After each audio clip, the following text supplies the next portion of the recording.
kumusta ang pagbakasyon natin?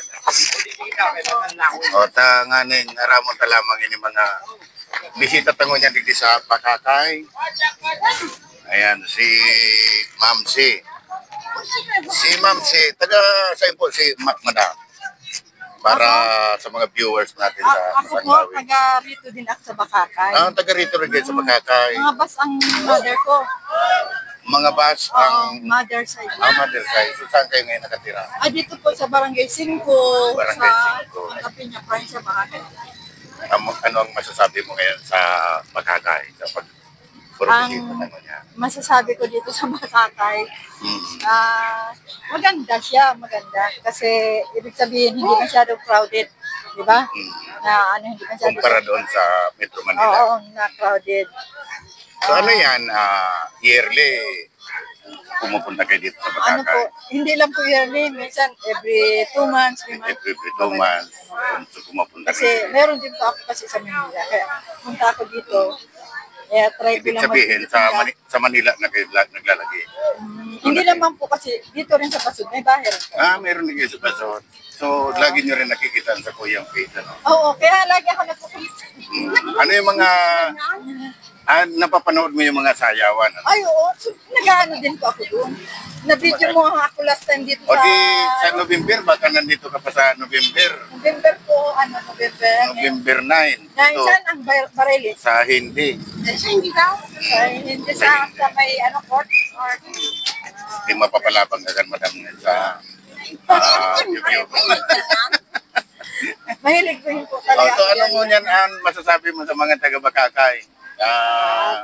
Mensahe natin. Sana, ang ano ko dito, ang problema yung ilaw. Ilaw. Oo, yung ilaw po. Bakit ganito? Dito lang naman sa lugar ng Bakakay ang patay sindi ang ilaw. Sa ibang lugar hindi naman. Sana, magawan din ang paraan. Kasi mula nung nagpunta ako dito, yun ang napansin ko dito, yung ilaw. Lagi, wala yung brown out. ibig sabihin, madam, patay sindi ang servisyo ng gabi. Oo. Dapat, ano yun, di ba, nagbutuhan na may pagbabago yung lang, Bakakay. Na ibig sabihin, nagbago na yung mga yung konsyal, ganyan, lagyan nila ng action. Ganon, na So ngayon, ano ang pagpunta mo dito na pipili ka ng mga bulaklak? Mayroon na po akong bulaklak kasi yung anak ko namili na ng bulaklak, kaya hindi na po ako nabili ng bulaklak. Ayan, thank you so much, madam. Ayan, sa lahat ng mga viewers natin, si madam, anong pangalan po natin, madam? Sophie Nimo. Sophie Nimo. Ayan, mga Pure na taga-Bakakay. taga-Bakakay. Pure na taga-Bakakay. Okay, thank you so much, madam. Thank you rin po. Nice meeting you po. Nice meeting you. Lagi ako nagpo-comment sa Alright. So yan mga tugang, ang tuyang update mo niyan sa pagkahapon. Digdi sa Sintro kan Bakakay Albay. So kunyan, siguro aaramon tangon yan mga tugang mga presyo, no, kan mga barakalon, digdi kan mga burak. Arapot-apoton ta daw ini mga kuya. Alamin natin magkano na ngayon ang presyo ng mga bulaklak pare. Sir. Magkano na ngayon ang mga bulaklak natin? Sir, 200 yung iman. At 200. Alin ang 200 yan? Para pakita natin sa madlang people. Ayan guys, ang 200 pesos, yan. Ano ang tawag dito pare? Yung ma'am Parang naka-landscape. So ano yan? Imitation lang, ano? O talagang totoong bulaklak? Totoong bulaklak yan. Totoong bulaklak. Alin ang pinakang medyo mataas ang presyo? Ito lang po. 400. Depende sa size, ano? Ayan po. Ano yung totoo talagang bulaklak o? Totoo po yan, sir. Okay. So, original na mga bulaklak. Ako, sir. Alright. So, yan, ang presyo natin. Sa mga ganito pare, magkano ang binta natin ng 50 po po yan. 50 naman ang Ang sapon. ano yan, talagang ganyan na talaga siya. Awa. Okay. Aling bagyo po yan. Ayan. So, ngunyan, mga tugang,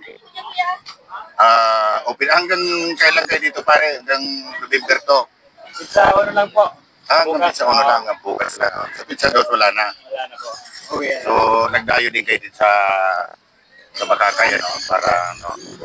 Okay guys, so yan ang sa so yung latest update nun yan dito sa Sintrukan Bakakay, dito sa Bakakay Public Market.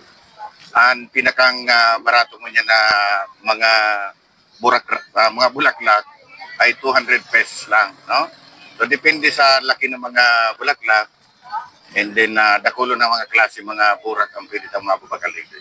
So yan ang latest update ng yan mga tugang kan sa tuya man na paglibot-libot sa Banwa Bakakay. So yan nailin na po dito na dakol ang mailin na po dito na burak. Si Madam para Mrs. Manan. Alright. So yan ang sa tuyang latest update mo yan guys na mga burak talagang na ikaw mo maupusan yun ang kiburak na dagulon and mababagal na rin sa Bakakay Public Market. Alright. Yan yan sa tuyang update mo niya talagang dagulan mga burak halos palibot mga tugan dito sa sentro ng Bakakay. Ayan, punong-puno talaga din mga burak na mapapagal nito na masiring duman sa Campo Santo. Ayan. Hindi na po mga tugan ang bakalan na. No? Okay, so yan ang sa tuyang update mo niya na pagkahapon. And then, out-out masiring kita duman sa Campo Santo. Flores na pa. Oh, si Flores. Kurano man iya, pare. Inipot mo daw sa imong tagantagan ni Madam sa tuya. Ini po 200. 200 yung salit. Ini po Kurano 600. pinakang barato mo na? 200 na po ang pinakabarato. 200 ang pinaka Yes, po. minimum, ano? Minimum. Ngunyan, sudro na kula. Sudro na kula, Kurano pinakang 600. Pwede ko lang po ako 1,000. 1,000? Yes po. Anong klaseng... Same flowers po, pero medyo halata siya. Long and low. So yan ang mga price tang... Pwede man po kamo magpa-customize. Worth 2,000 or more. worth 2,000. Pinakang mahal ng... Iyan pinakadakula ko pong order. 6,000 ka po. 6,000. Okay. Thank you very much, sir. Anong pangalan natin, sir? Cesar Cabrera Jr. from Bonga Bakakal. From Bonga Bakakal. Bonga. Taga-digdig ka man sa Napalana. Yes po. Okay. Dati pong parain niyo.